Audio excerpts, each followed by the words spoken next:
Hello, നമസ്കാരം. ഞാൻ dietitian അനിതയാണ്. അനുസ് healthy കേരളത്തിലേക്ക് ഏവർക്കും സ്വാഗതം. നമുക്കറിയാം, ജീവിതശൈലി രോഗങ്ങൾ ഒരുപാട് ബുദ്ധിമുട്ടിലാക്കുന്ന ഒരു സമയമാണ് ഇപ്പം. ഒരുപാട് പേരിലേക്ക് അത് കാണപ്പെടുന്നു. അതുപോലെ തന്നെ ഒരുപാട് പേര് അറിയാതെ തന്നെ നമ്മുടെ സമൂഹത്തിൽ ഇപ്പോഴും പല ലക്ഷണങ്ങളും കൊണ്ട് നടക്കുന്നുണ്ട്.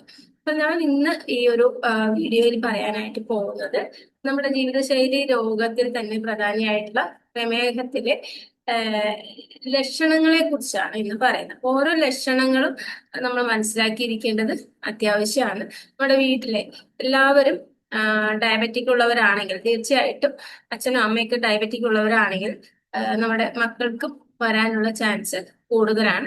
അച്ഛനും അമ്മയ്ക്കും ഉണ്ടെങ്കിൽ ഒരു 50% നമ്മുടെ മക്കൾക്ക് വരാനുള്ള ചാൻസ് ഉണ്ട്. അതുപോലെ അച്ഛനും അച്ഛന്റെ അടുത്ത ബന്ധുക്കൾക്കും ഉണ്ടെങ്കിലും അതുപോലെ തന്നെ ചാൻസ് ഉണ്ട്. നമ്മൾ മനസ്സിലാക്കിയിരിക്കേണ്ടത് പ്രമേഹം ഉള്ളവരും അതുപോലെ തന്നെ പ്രമേഹ രോഗം വരാൻ ചാൻസ് ഉള്ളവരും തീർച്ചയായിട്ടും ഈ വീഡിയോ പൂർണ്ണമായിട്ടും കാണാനായിട്ട് ശ്രദ്ധിക്കുക. അതോടൊപ്പം തന്നെ നമ്മൾ ഇഷ്ടപ്പെടുന്നവരിലേക്ക് ഈ വീഡിയോ എത്തിക്കാനും സഹായിക്കാം. അത് നമ്മൾ ആദ്യമായിട്ട് പറയുന്നത് പ്രമേഹ രോഗ ലക്ഷണത്തിന്റെ ആദ്യഘട്ടത്തിൽ പറയുന്നത് അമിതമായിട്ടുള്ള ദാഹം, അതുപോലെ തന്നെ അമിത വിശപ്പാണ്. അപ്പൊ ഒന്നാമതായി പറയാനുള്ളത് പലപ്പോഴും അമിതമായിട്ടുള്ള ദാഹവും വിശപ്പും വരുന്നതിന്റെ പ്രധാന കാരണം, അതായത് അമിത ദാഹത്തെ പോളിഫാജിയ അല്ലെങ്കിൽ അമിത വിശപ്പിന് പോളിഡിപ്സിയ എന്നൊക്കെ പറയും. നമ്മൾ ഇത് വരാനുള്ള പ്രധാനമായിട്ടുള്ള കാരണം നമ്മുടെ ശരീരത്തിലെ ഹോർമോണൽ ഇംബാലൻസ് കൊണ്ടാണ്.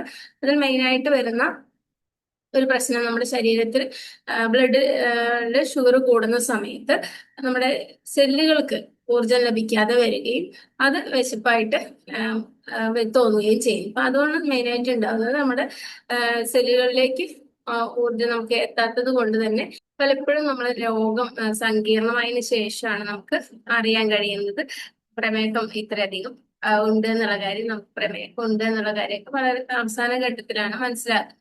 അപ്പൊ നമ്മുടെ പ്രമേഹ രോഗത്തിന്റെ മെയിൻ ആയിട്ടുള്ള ലക്ഷണങ്ങൾ മെയിനായിട്ട് പറയുമ്പോൾ ഒന്നാമത്തെ ആയിട്ട് പറയാനുള്ളത് അമിതമായിട്ടുള്ള ദാഹം അഥവാ പോളിഫാജിയ എന്നുള്ളതാണ്. അതുപോലെ തന്നെ അമിതമായിട്ടുള്ള വിശപ്പ്, അതായത് പോളിഡിപ്സിയ എന്ന് പറയും. അത് നമ്മുടെ ഹോർമോണൽ ഇംബാലൻസ് കൊണ്ട് ഉണ്ടാവുന്നതാണ്. അതുപോലെ തന്നെ നമ്മുടെ ബ്ലഡിൽ ഷുഗർ കൂടുന്ന സമയത്ത് നമ്മുടെ കോശങ്ങൾക്ക് ഊർജ്ജം എത്താതെ വരികയും അത് വിശപ്പായിട്ട് അനുഭവപ്പെടുകയും ചെയ്യും. ഇത് നമ്മൾ ഒന്നാമതായിട്ട് കണക്കാക്കേണ്ട ഒരു ലക്ഷണമാണ്. തൊണ്ട വരൾച്ച, ദാഹം, ഇടയ്ക്കിടയ്ക്ക് മൂത്രമൊഴിക്കാൻ തോന്നുക എന്നുള്ളത് അടുത്തൊരു ലക്ഷണമാണ്. അപ്പൊ രാത്രി സമയങ്ങളിൽ പ്രത്യേകിച്ച് കൂടുതൽ തവണ മൂത്രമൊഴിക്കാനായിട്ട് എണീക്കുന്നുണ്ടെങ്കിൽ നമുക്ക് പ്രമേഹ രോഗ ലക്ഷണം ഉണ്ടോ എന്ന് നമ്മൾ സംശയിക്കേണ്ടതാണ്. അതുപോലെ തന്നെ കൂടുതൽ സമയം യൂറിനേറ്റ് ചെയ്യുന്നത് പോലെ തന്നെ അടുത്തൊരു ലക്ഷണമാണ് നമ്മുടെ ശരീരത്തിൽ ചെറിയ മുറിവുകളോ ചതവുകളോ ഉണ്ടാകുന്നുണ്ടെങ്കിൽ അത് നമ്മൾ പെട്ടെന്ന് ഉണങ്ങാതെ ഇരിക്കുക. കുറച്ച് നാളെടുത്തിട്ടും ഉണങ്ങാതെ ഇരിക്കുന്നുണ്ടെങ്കിൽ തീർച്ചയായിട്ടും നമ്മൾ ഷുഗർ ഉള്ള ആളാണോ എന്ന് സസ്പെക്ട് ചെയ്യേണ്ടതാണ്. അതേപോലെ തന്നെ കാഴ്ച മങ്ങുന്നത്, നമ്മുടെ കണ്ണുകളുടെ ദ്രവങ്ങളെ ബാധിക്കുമ്പോഴാണ് കാഴ്ച മങ്ങുന്നതായിട്ടും കണ്ണിൽ എണ്ണ പോയ പോലെ ഒരു ഫീലിങ്സ് ഉണ്ടാവാം. ചെറിയ ചെറിയ ഞരമ്പുകളെയാണ് ആദ്യമായിട്ട് നമ്മുടെ ഷുഗർ ബാധിക്കുന്നത്. അത് നമുക്ക് ബ്ലഡ് വെസൽസിൽ ബ്ലീഡിങ് ഉണ്ടാവുകയൊക്കെ ചെയ്യുന്ന സമയത്ത് ഇത്തരം കണ്ണ് കാണാത്ത അവസ്ഥയിലേക്കൊക്കെ കൂടിയ ഷുഗർ ആകുമ്പോൾ നമുക്ക് പോകാറുണ്ട്. അപ്പൊ ആദ്യമായിട്ട് നമ്മൾ തോന്നുന്ന കണ്ണിലേക്ക് എണ്ണ പോയ പോലെ ഒരു ഫീലിംഗ്, അതായത് ഒരു മൂടലൊക്കെ അനുഭവപ്പെടുന്നുണ്ടെങ്കിൽ നമ്മൾ ഷുഗർ ഉണ്ടോ എന്ന് സസ്പെക്ട് ചെയ്യേണ്ടതാണ്. അതുപോലെ തന്നെ സുഗമമായിട്ട് നമ്മൾ ഉറങ്ങിയിട്ടും ഭക്ഷണം ആവശ്യത്തിന് കഴിച്ചിട്ടും ക്ഷീണവും തളർച്ചയും അനുഭവപ്പെടുന്നുണ്ടെങ്കിൽ അതൊരു ഷുഗറിന്റെ ഉണ്ടോ എന്ന് അറിയുന്നതിന് ഒരു ലക്ഷണമാണ്. അപ്പൊ നമ്മുടെ ക്ഷീണം തളർച്ച ഉണ്ടാകുന്നുണ്ടെങ്കിൽ നമ്മൾ പ്രത്യേകം ശ്രദ്ധിക്കുക. അതോടൊപ്പം തന്നെ പലപ്പോഴും അടുത്തൊരു ലക്ഷണം എന്ന് പറയുന്നത് നമ്മുടെ വെയിറ്റ് കുറഞ്ഞു പോകുന്നതാണ്. അമിതമായിട്ട് നമ്മൾ വെയിറ്റ് കുറയുന്നത് ഇപ്പൊ ഒരു മാസത്തിൽ തന്നെ കൂടുതൽ 3-4 കിലോ വെയിറ്റ് കുറയുന്നുണ്ട്. അതുപോലെ തന്നെ ഒരു ഡയറ്റിംഗ് ഒന്നും ചെയ്യാതെ, എക്സസൈസ് ഒന്നും ചെയ്യാതെ തന്നെ അകാരണമായിട്ട് വെയിറ്റ് കുറയുന്നുണ്ടെങ്കിൽ നമ്മൾ തീർച്ചയായിട്ടും അത് ഷുഗറിന്റെ ലക്ഷണമായിട്ട് കണക്കാക്കാം. കാരണം നമ്മുടെ ഫാറ്റിനെയും അതുപോലെ തന്നെ മസിൽസിനെയും ഒക്കെയാണ് അത് ബേൺ ചെയ്യുന്നത്. അപ്പൊ അതുകൊണ്ട് തന്നെ നമ്മൾ മനസ്സിലാക്കിയിരിക്കുന്ന ഒരു കാര്യം, ഊർജത്തിനായിട്ട് നമ്മുടെ ഫാറ്റിനെയും അതുപോലെ തന്നെ മസിൽസിനെയും യൂസ് ചെയ്യുമ്പോൾ നമുക്ക് മസിൽ ലോസ് ഉണ്ടായും ക്ഷീണം തോന്നുകയും ഒക്കെ ചെയ്യുന്നത് സാധാരണമാണ്. അടുത്തൊരു ലക്ഷണമായിട്ട് പറയാനുള്ളതാണ് കൈകാൽ തരിപ്പ്. അതുപോലെ തന്നെ കൈയിന്റെ അറ്റത്തേക്ക് നമ്മൾ സൂചി കൊണ്ട് കുത്തുന്ന പോലെ ഒരു ഫീലിങ്സ്, അതൊക്കെ ഉണ്ടാകുന്നത് തരിപ്പ് ഞരമ്പുകളെ, അത് ഷുഗർ കൂടുതലായിട്ട് ഞരമ്പുകളെ ബാധിക്കുകയും ന്യൂറോപ്പതി പോലെയുള്ള ബുദ്ധിമുട്ടുകൾ ഉണ്ടാകുമ്പോഴുമാണ് നമ്മൾ അത്തരം ബുദ്ധിമുട്ടുകളിലേക്ക് പോകുന്നത്. നമ്മൾ തീർച്ചയായിട്ടും ഷുഗർ ഉള്ളവർ ഇത്തരം ലക്ഷണങ്ങൾ അവഗണിക്കാതിരിക്കാൻ പ്രത്യേകം ശ്രദ്ധിക്കുക. അതോടൊപ്പം തന്നെ ഷുഗർ ഉള്ളവരാണെങ്കിലും ഷുഗറിന് ഫാമിലിയിലുള്ളവരാണെങ്കിലും ഇത്തരം ലക്ഷണങ്ങൾ എന്തെങ്കിലും തോന്നുകയാണെങ്കിൽ വിദഗ്ധ ഉപദേശം തേടേണ്ടതാണ്. ഒരു ഡയറ്റീഷ്യൻ എന്നുള്ള നിലയിൽ എനിക്ക് പറയാനുള്ളത്, നമുക്ക് കൃത്യമായിട്ടുള്ള ഒരു ഡയറ്റും ലൈഫ് സ്റ്റൈലും ഫോളോ ചെയ്യുക വഴി പ്രീ ഡയബറ്റിക് ആണെങ്കിലും ഡയബറ്റിക് ഉള്ളവരാണെങ്കിലും അതുപോലെ തന്നെ അൺകൺട്രോൾഡ് ആയിട്ടുള്ള ഡയബറ്റിക് ആണെങ്കിലും അവരെ നമ്മൾ കൃത്യമായിട്ടുള്ള ഡയറ്റും ലൈഫ് സ്റ്റൈലും വഴി നമുക്ക് തിരിച്ച് കൊണ്ടുവരാനും നോർമലൈസ് ചെയ്യാനുമായിട്ട് കഴിയും. ഒരു ഫാമിലി ഹിസ്റ്ററിയിൽ ഡയബറ്റിക് ഉണ്ടെങ്കിൽ അവരുടെ മക്കളെ ഡയബറ്റിക്കിലേക്ക് തള്ളിവിടാതെ കൃത്യമായിട്ട് അവരെ സംരക്ഷിക്കാനും അതോടൊപ്പം തന്നെ നല്ലൊരു ജീവിതശൈലി കെട്ടിപ്പടുക്കാനുമായിട്ട് അവരെ സഹായിക്കാനായിട്ട് കഴിയും. അതുപോലെ തന്നെ പലപ്പോഴും അമിതവണ്ണം ഉണ്ടാവുന്നത് ഇൻസുലിൻ റെസിസ്റ്റൻസിന് കാരണമാകുന്നുണ്ട്.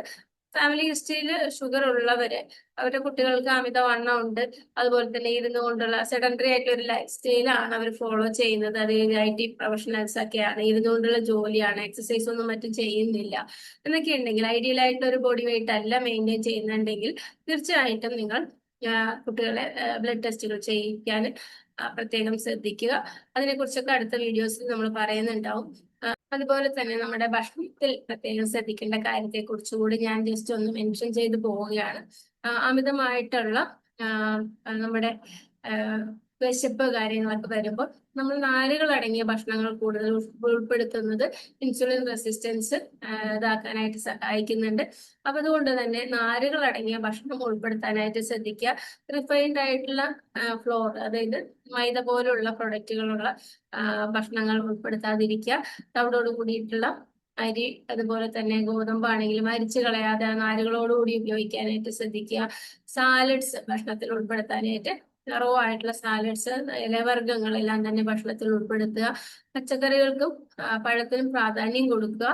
ശ്രദ്ധയോടുകൂടി കൃത്യമായിട്ടുള്ളൊരു ലൈഫ് സ്റ്റൈൽ, പുകവലി, മദ്യപാനം മുതലായവ ഒഴിവാക്കുകയും, അതായത് പലപ്പോഴും നമുക്ക് സ്ട്രെസ്സും സ്ട്രെയിനും കൂടുമ്പോഴും ഷുഗർ കൂടുന്നതായിട്ട് കാണുന്നുണ്ട്. അതോടൊപ്പം തന്നെ സ്ട്രെസ്സും സ്ട്രെയിനും കുറയ്ക്കാൻ നമ്മൾ ശ്രദ്ധിക്കേണ്ടതാണ്. അതിനായിട്ടുള്ള ടിപ്സുകളും എല്ലാം തന്നെ നമ്മുടെ കമ്മ്യൂണിറ്റിയിൽ അവൈലബിൾ ആണ്. തീർച്ചയായിട്ടും നിങ്ങൾക്കത് ഉപയോഗപ്പെടുത്താനായിട്ട് കഴിയും. ഈ ഒരു വീഡിയോ നിങ്ങൾക്ക് ഉപകാരപ്പെട്ടിട്ടുണ്ടെങ്കിൽ നിങ്ങളുടെ സുഹൃത്തുക്കൾക്കും അതുപോലെ തന്നെ ബന്ധുക്കൾക്കും അയച്ചു കൊടുക്കാവുന്നതാണ്. ഈ വീഡിയോ ഇഷ്ടപ്പെട്ടാൽ ലൈക്ക് ചെയ്യാനും ഷെയർ ചെയ്യാനും സബ്സ്ക്രൈബ് ചെയ്യാനും ആവശ്യപ്പെടുകയാണ്. അതോടൊപ്പം തന്നെ ഇനിയും കൂടുതൽ വീഡിയോ ആയിട്ട് വരുന്നതാണ്. ഏറ്റവും കൂടുതലും നമ്മൾ ശ്രദ്ധിക്കുന്നത് ഡയറ്റും ലൈഫ് സ്റ്റൈലും തന്നെയാണ്. ഒരു മെഡിസിൻ എടുക്കുന്നതിനേക്കാൾ കൂടുതൽ ഇമ്പോർട്ടന്റ് ആണ് ഡയറ്റും ലൈഫ് സ്റ്റൈലും. ഈ പ്രത്യേകിച്ച് ഡയബറ്റിക്കിന്റെ, അതായത് ജീവിതശൈലി രോഗത്തിൽ നമ്മൾ ശ്രദ്ധിക്കേണ്ടത്, നമ്മുടെ ജീവിതശൈലി കൊണ്ടുണ്ടാകുന്ന രോഗത്തെയാണ് നമ്മൾ ജീവിതശൈലി രോഗം എന്ന് പറയുന്നത്. അതുകൊണ്ട് തന്നെ നമ്മുടെ ശൈലികൾ മാറ്റാതിരുന്നു കഴിഞ്ഞാൽ എത്ര മരുന്ന് കഴിച്ചിട്ടായാലും രോഗം കൺട്രോളിലേക്ക് പോകുന്നതായിട്ട് കാണുന്നില്ല. അപ്പൊ അത്തരം പ്രശ്നമുള്ളവര്, പ്രത്യേകിച്ച് ഡയബറ്റിക് ഉള്ളവരാണെങ്കിലും പ്രീ ഡയബറ്റിക് കണ്ടീഷനിലുള്ളവരാണെങ്കിലും ഇൻഡിവിജ്വൽ ആയിട്ടുള്ള കൗൺസിലിംഗ് നിങ്ങൾക്ക് ആവശ്യമുണ്ടെങ്കിൽ, എന്റെ സഹായം ആവശ്യമുണ്ടെങ്കിൽ തീർച്ചയായിട്ടും എന്റെ നമ്പറിൽ കോൺടാക്ട് ചെയ്യാവുന്നതാണ്. വാട്സപ്പിൽ നമുക്ക് കമ്മ്യൂണിക്കേറ്റ് ചെയ്യാവുന്നതാണ്. അതോടൊപ്പം തന്നെ ഇൻഡിവിജ്വൽ ആയിട്ടുള്ള ഒരു ഡയറ്റ് പ്ലാൻ, ഓരോരുത്തരുടെ വർക്ക്, ബോഡി നേച്ചർ, അതുപോലെ തന്നെ അവരുടെ ബിഹേവിയറൽ കാര്യങ്ങളൊക്കെ അസസ് ചെയ്ത് ന്യൂട്രീഷൻ അസസ്മെന്റ് ഒക്കെ ചെയ്തുകൊണ്ട് തന്നെ കൃത്യമായിട്ടുള്ള ഒരു ഡയറ്റ് പ്ലാൻ തയ്യാറാക്കി തരാനോ, അതുപോലെ ഡീറ്റെയിൽ ആയിട്ടുള്ള കൗൺസിലിങ്ങിനോ ചലഞ്ച് പ്രോഗ്രാംസിൽ പങ്കെടുക്കാനോ ഒക്കെ തന്നെ എന്റെ കോൺടാക്ട് നമ്പറിലേക്ക് നിങ്ങൾക്ക് കോൺടാക്ട് ചെയ്യാവുന്നതാണ്. Thank you so much. Video ഇത്രയും സമയം കണ്ടതിന് നന്ദി അറിയിക്കും. Thank you.